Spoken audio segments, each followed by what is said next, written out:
12% of shares in the TOPIX index, which is the broad market index in Tokyo, are still, as of September 2023, held by other listed companies. So 12% of all the shares in the index are actually held by other listed companies. So that's the extent of the cross-shareholding, and it used to be more, it used to be worse. So this arrangement of cross-shareholding typically shields companies from takeovers and from market uncertainty. Another aspect for which Japanese companies are typically blamed by investors is not enough directors independent from management. Now, things have been changing gradually and got a big boost in 2023 when Hiromi Yamaji took over as the CEO of the Tokyo Stock Exchange. Typically, it takes a driver of the process. It takes a strong personality to drive change. But things started earlier than that. Now, first, a stewardship code was adopted in 2014 at the initiative of the Financial Services Authority of Japan, which had a major influence on behavior of institutional investors, of which many had to make, that they were encouraged to make pledges as to how they will implement the stewardship code. Many pledged to take action with respect to underperforming companies and also with respect to companies with not enough outside directors. And take action typically means voting in opposition to management proposals at AGMs. So the Financial Services Authority kept stock of these pledges, so this could be cross-checked against the actual behavior of investors. So investors, by virtue of this code, became much more aware of their responsibilities in stewardship and much more keen to perform their role as stewards of companies where they had investors. Most significant institutional investors in Japan sort of took their pledges there. Now, second, the Corporate Governance Code was released by the Tokyo Stock Exchange in 2015. It's designed to be updated once in 3 years. It was updated in 2019 and most recently in 2021. It requires companies listed in the prime segment to appoint at least 1/3 of independent directors and requires the board to assess any cross-shareholdings, sort of whether they make sense for the company to keep, and disclose the outcomes of this assessment. So the code actually assigns specific responsibility for the board to make sure that it doesn't hold shares that it doesn't need to hold. Now, third came the listing reform. In April 2022, the Tokyo Stock Exchange reformed its listing regime, sort of from former 5 segments. 3 markets emerged: the prime market for large companies, standard market for medium-sized companies, and growth market for emerging companies. Now, new requirements for the prime market included a tradable share ratio of at least 35%. So largely, the free float of companies in the prime market should be 35%, which is a good deterrent against cross-shareholdings which comes out of it. Now, cross-shareholdings cannot be considered free float, which was a very important detailization of the process. Now, as a combined outcome of these measures, companies respond to pressure from investors and the stock exchange to unwind cross-shareholdings. The percentage of MSCI Japan Index companies with cross-shareholdings dropped to 36% in 2023 from 43% in 2019. Now, Japan equity market has been outperforming the global markets over the last 2 years. Earning growth, however, has to follow in step. But what is telling is Warren Buffett has cast his vote of confidence in the market. Berkshire Hathaway now owns more stocks in Japan than any other country outside the US, which is an important example. Now, another telling sign that times are changing or have changed came in 2023 when activist investors from a Hong Kong-based Oasis fund won the battle with the founding family over the elevator maker Fujitec, leading to the ousting of the then CEO Takakusa Uchiyama, son of the founder, and to the reshuffling of the board. So that's one example of the regulatory dynamic that took a while but brought very real consequences for a large and important economy like Japan. Now, another example to bring up is Mexico. where the stock market did not perform nearly as well as Japan in recent years. Now, in 2016 and 17, international investors campaigned with Mexican securities regulators to ensure better protection of minority investors. And that campaign was actually led by Michael Brano, sort of the co-author of George Dallas in the book that he just shown us. At that point in time, he was managing director of Kartika Capital, a portfolio management company that basically spearheaded the challenge. Sort of in Mike's words, the current 15-day, sort of there were two things that were criticized. So one is the short notice period for shareholder meetings, which was 15 days, which did not allow investors to assess the proposal and exercise their vote in time. And another thing was basically the prevalence of provisions in company charter that allowed the boards to block acquisition of shares by external shareholders, sort of accumulating 10%, which is needed to nominate an external director.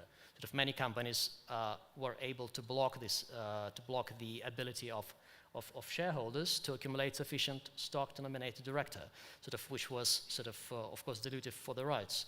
Now, regulators in the case of beside Kartika Capital, which sort of was most vocal, the campaign was backed by several international investment companies, which included Aberdeen Asset Management, CalPERS, Franklin Templeton, among others. Now, the regulators in Mexico were not particularly responsive, and no regulatory response followed, even though market pressure, and in particular investors voting in opposition, influences issuers to modify some practices. For example, issuers are tending to now vote directors' elections individually instead of submitting a bundle proposal. Now, if you consider that the valuation of Japan stock has increased from 94 to 146% of GDP over a decade, and in the case of Mexico dropped from 41% to 33% of GDP, we might be seeing some bigger picture here. Now, I don't think I have much time sort of to go to another case that I was thinking of, which is sort of closer to Europe, but let me get to the summary. So, in performing corporate governance reform in the capital markets, or perhaps other regulatory domains, it's important to realize that there will always be voices against tightening governance standards, and there will always be powerful parties with a vested interest in perpetuating or strengthening their entrenchment. Mr. Uchiyama of Fujitec had nothing to gain and a lot to lose from enhanced governance regulation in Japan, and the same applies to controlling families in Mexico. The arguments that they present as a part of public debate should be taken with a grain of salt, and the voice of institutional investors should be heard and taken very seriously, since it is far more likely to indicate opportunities for greater efficiency in the financial markets and the economy as a whole. And I will pause here and eager to take your questions when the time comes. Thank you very much, Oleg. A very good jurisdictional case study and conclusion. So at that point, let me switch to Jennifer Nordquist. She has and had previously many very important roles, so I will list just some of them. Currently, she is the Executive Vice President of the Economic Innovation Group, a bipartisan public policy incubator dedicated to forging a more dynamic, entrepreneurial, and innovative economy. She represented the US on the board of directors of the World Bank Group, and before that, she served as the Chief of Staff at the White House Council of Economic Advisors. She also served on the boards of different companies, including one New York Stock Exchange listed company. So, Jennifer, you are very well placed to tackle corporate governance issues from different angles, and my question to you would be if you can highlight some important aspects for you of corporate governance, and maybe given your role in the boards, especially from that side, something about board roles in development of proper corporate governance and role of independent directors on the board. Great. Everybody hear me? Thanks, Dennis. Yeah, so I'd say most of the panel thus far has been sort of very focused on the theory of corporate governance, and so I'm like your practice person since I have been on a board of a multilateral institution. I represented the United States at the World Bank. The US is the bank's largest shareholder at around 16%. And then, as Dennis mentioned, I was also an independent director on a US company that was a SPAC merger, which I won't try to explain to those of you who don't know what it is, but I think the jury is still out on SPAC mergers, and anyway, we were listed on the New York Stock Exchange, and 2 years later went bankrupt. So I've had that experience. I've also been on local boards and state boards, et cetera, et cetera. So I would say what I think has been very important is how board members interact with each other, which is something that isn't sort of captured with a lot of the Venn diagrams. Particularly on the World Bank board, there were definitely different alliances that were formed, and you would have to find like-minded, other shareholders that agreed with you on different positions, and that was actually the same on the corporate board that I was on. The personalities of the people on the board, I think, really have an impact on actually how well the board functions. And I know there's been discussion of independence. Obviously, independence is very, very important in a corporate setting. But I think sometimes independence has a little bit of trouble when you have the major investors that have board seats as well, because they have a bigger stake in the outcome of the company than the independents do. So I was on Nominations and Governance Committee, and I was also on the Compensation Committee. And even though our CEO would leave the room when we would have discussions about compensation, it's still sometimes a difficult conversation to have. But I would generally say what is important for the makeup of a board is to have diverse perspectives. And particularly the corporate board that I've served on, virtually the entire board had sort of a finance background, except for me. I had more of a macroeconomic and political economy background. And I think that is important to have just sort of one person who has a different viewpoint, because they bring something different to the table. Particularly the board that I was on started right after COVID hit. And so most of the other board members were just very focused on, obviously, shareholder return, et cetera, and I would usually raise points about, well, let's look at the macro factors here, because that's going to impact our business. And in the United States, obviously, our government kept saying that inflation was transitory, and I said early in 2021, not from the data that I'm looking at, inflation is definitely not transitory, and it's starting in the goods sector, and when that's finished, it's going to move into the services sector, and that is exactly what happened. And what we were selling, we were impacted on both the goods and the services side, and inflation hit us, and we had a labor shortage, so we couldn't, install. We were solar fintech. We didn't have installers. We had inflation. We were importing a product that a law had been passed where the product was subject to inspection because it was coming from a foreign country, that there were some issues with forced labor. It was an interesting experience for me because, everybody had a different perspective and brought something different to the table. I would also say politics can often play a role on a board. I mean, I talked a little bit about political economy. Certainly, the World Bank is meant to be an apolitical institution, but when you have 189 countries sitting there, with 25 board seats, definitely national policies have an impact on the projects that you're voting on. And I would say, one of my big takeaways from the World Bank is that, people talk about risk in a financial sense. There's also reputational risk. And that's something that you need to think about, who are you partnering with, who are you doing business with?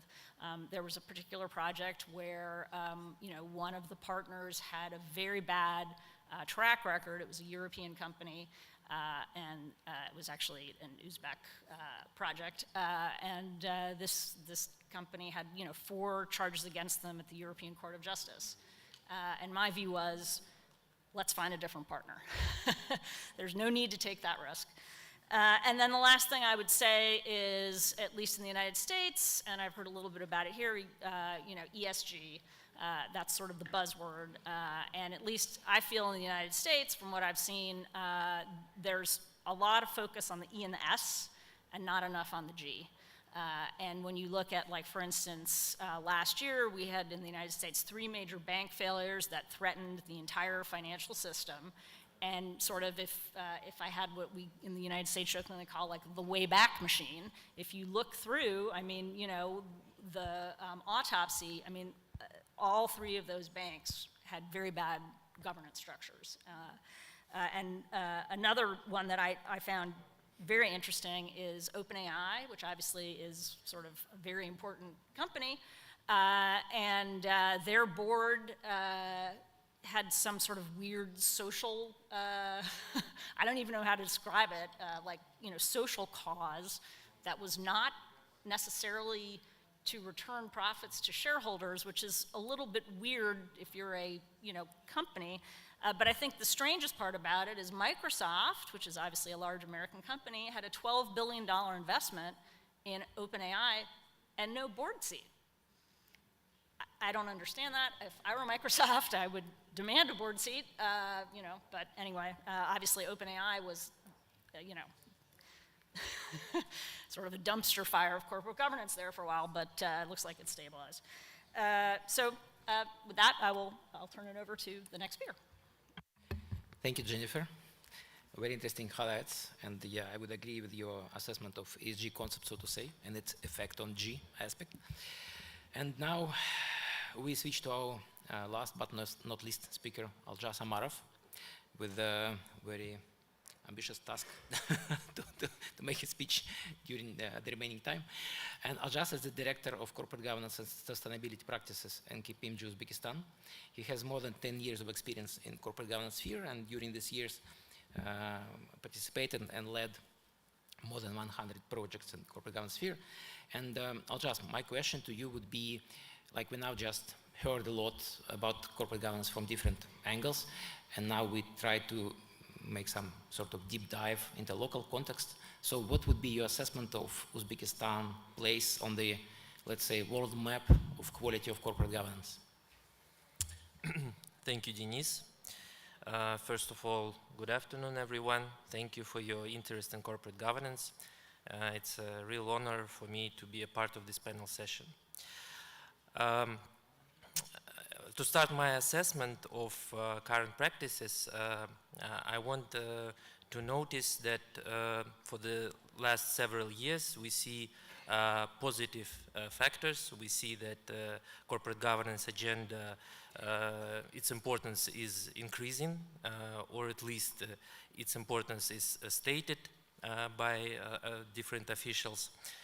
We see different initiatives from government, from private business, for example, in ESG agenda promoting. However, if we try to locate Uzbekistan on this imaginary corporate governance map, I think most probably we would find it in the part of developing countries with beginning level of maturity of corporate governance practices. And it is quite expected because corporate governance concepts are relatively young in Uzbekistan and Central Asian region in comparison with developed countries where corporate governance principles and practices are evolving and continue to evolve for decades. In Uzbekistan, about 7 years ago, President Shavkat Miramonovich Mirziyoyev started liberalizing reforms, and corporate governance became like important in big companies' agenda. Different researches show that currently Uzbekistan's practices lag far behind from corporate governance leaders. For example, in terms of board practices, independent directorship, and it is not easy to assess the whole country's corporate governance system, but I think there is one corporate governance aspect which is quite representative. It is corporate governance code. And in my opinion, corporate governance code of the country, it's first of all its availability and its content, its perception by public reflects the overall corporate governance culture in the country. And in Uzbekistan, there is the country's corporate governance code, which was introduced in 2015. However, to be fair, the fact of its existence is known for limited amount of people, mostly from corporate governance area. In 2020, EBRD issued a report, Uzbekistan country report, where they highlighted that corporate governance code in Uzbekistan is a very weak aspect. First of all, due to lack of detail, it is not sufficiently covering different important aspects of corporate governance, for example, board committees. And second reason, and the main reason, I think, it's that it is voluntary in adoption. And if we see it in international experience, we can see that voluntary approach in adoption of corporate governance principle may not be, or most likely will not be efficient, because companies do not have sufficient incentives to comply with proposed recommendation. And if we look at the most developed markets, developed countries, most of them have adopted comply or explain principle, and less countries adopted mandatory, such as US. But mandatory approach also has its critics because companies may comply with minimum requirements and don't go any further.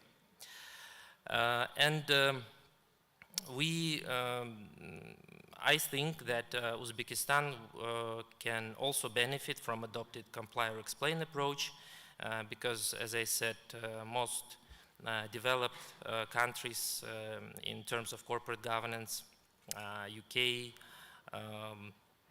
Singapore, Canada, they all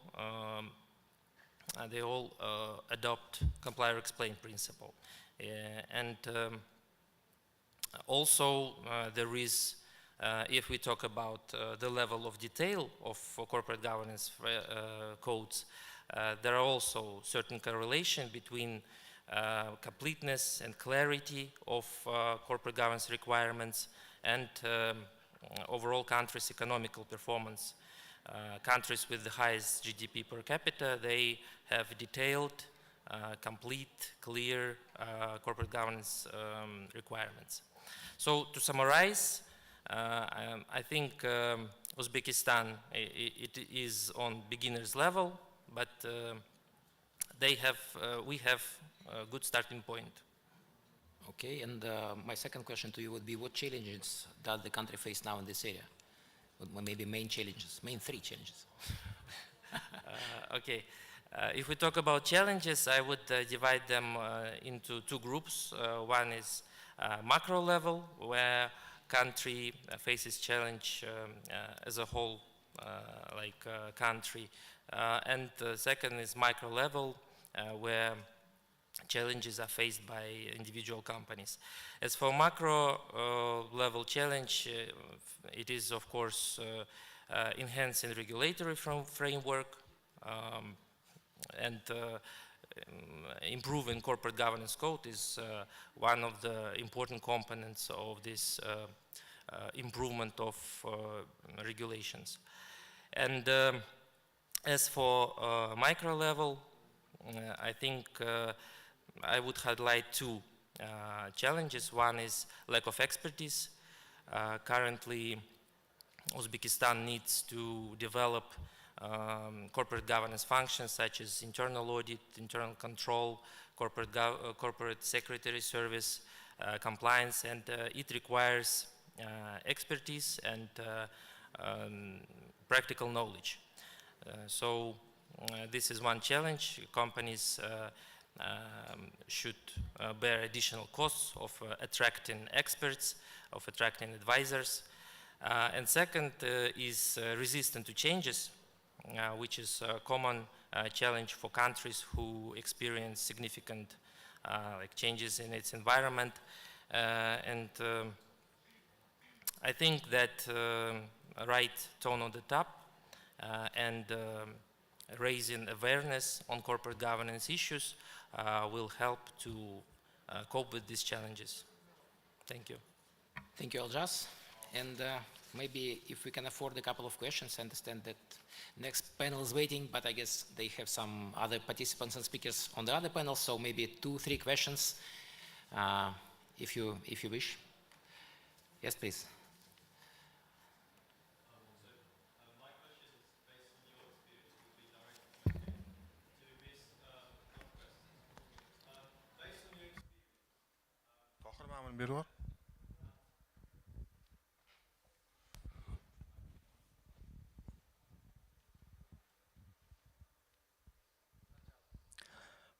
Hello, I'm repeating myself. Considering your experience, my question directed mostly to you, Ms. Nordquist. Based on your experience, and the development process is not the easiest and not the cheapest pleasure for every country. So, and through its path towards the development, most of the countries from international systems we can notice are falling into the middle income trap. And the reason is simple. Investments were too much. And so what would you be your suggestions to avoid falling into the middle income trap, considering the fact that today Uzbekistan is getting a number of investments, like significant investments, and what would be your suggestions based on your experience to avoid falling into the middle income trap? So that's sort of the next panel that I am now late for. So yeah, I mean, actually I have to say, this is my first trip to Uzbekistan, and I've been very impressed. When I was on the World Bank Board, we mainly visited, low-income countries. I consider Uzbekistan, an ELMIC, a low middle-income country. So I see a lot of potential for growth. I would say, you guys are doing a lot of the right things. I think the human capital piece is really important. Continue pushing on the tertiary, education piece. You want to make sure that there are good jobs then waiting for those who invest in their own human capital skills. Obviously, the prior panel talked about tech. I mean, tech is super important. I also think energy security, energy independence is super important. That is the key to development. No country has ever developed without, sustainable energy. And that means, that means to me a good mix of energy. So that does include green, but also baseload power. And I know the country is moving, towards privatizing, a lot of the energy sector. And we haven't really, this panel hasn't talked about SOEs at all, but obviously the quicker that you can push along that SOE privatization track, I think is going to be very important as you take the next step in your development. Thank you very much, Jennifer, for your answer and for your question. It was a very good question. So maybe some next question, if you wish. Yes, please.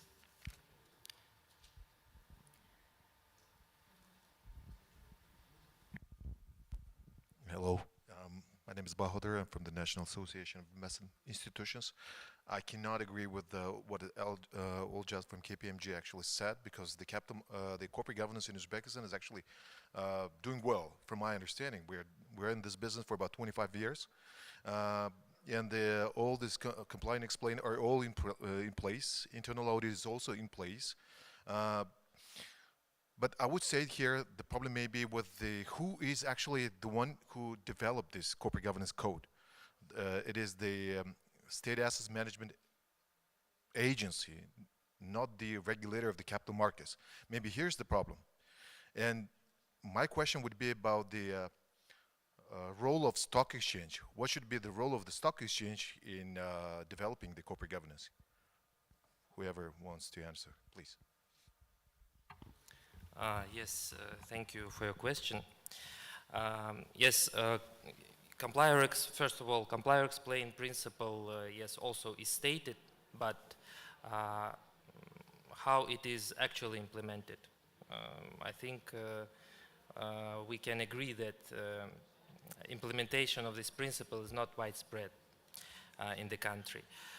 As for the author of this maybe updated corporate governance code, it is maybe it should be some other body which has expertise in corporate governance, which has experience, and which has like maybe enough authority to make companies comply with this code. I'm not sure, and I cannot tell you now which body should it be. Maybe it will be new body, but the contents and are more important than who should design it. And as for the role of stock exchange, of course, listing rules are also very important component of regulatory framework. However, first of all, the role of stock exchange should be also be sufficient. Currently, the role of stock exchange, Tashkent, I don't think that it has such influence like, for example, London Stock Exchange on the business, because companies and a large business is mostly governed by government. Sorry for these words.